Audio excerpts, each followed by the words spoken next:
Merci d'avoir choisi France 24 pour vous informer sur le monde. Voici les titres de ce journal. Le président de l'autorité palestinienne privé pour l'heure de visa par les États-Unis. À quelques jours de l'ouverture de la prochaine Assemblée générale de l'ONU à New York et le moment attendu, celui de la reconnaissance de l'État de Palestine.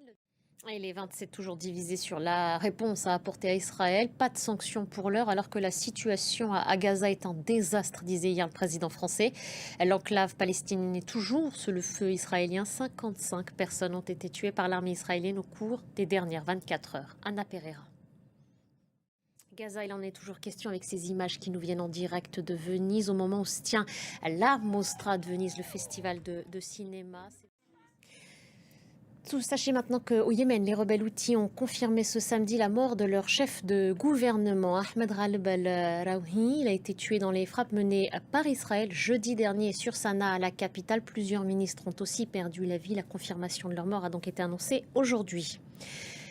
La guerre en Ukraine maintenant, de nouvelles frappes aériennes russes ont été menées la nuit dernière. Plusieurs régions du pays ont été bombardées.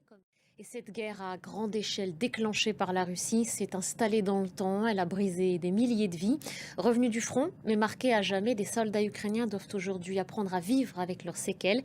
Un designer propose de les aider à trouver des vêtements qui soient à la fois fonctionnels, confortables et accessibles. Image commentée par Léo Péchard. Dans ce tour du monde aussi, les États-Unis, cette décision de justice majeure venue contrarier le président américain et ses droits de douane.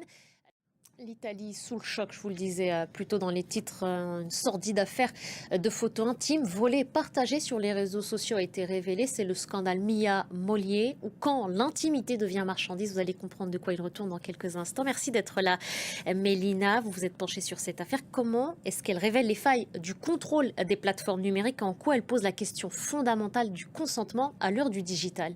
Alors cette semaine, effectivement, Meta a fermé un groupe Facebook italien baptisé, vous l'avez dit, Mia Molier.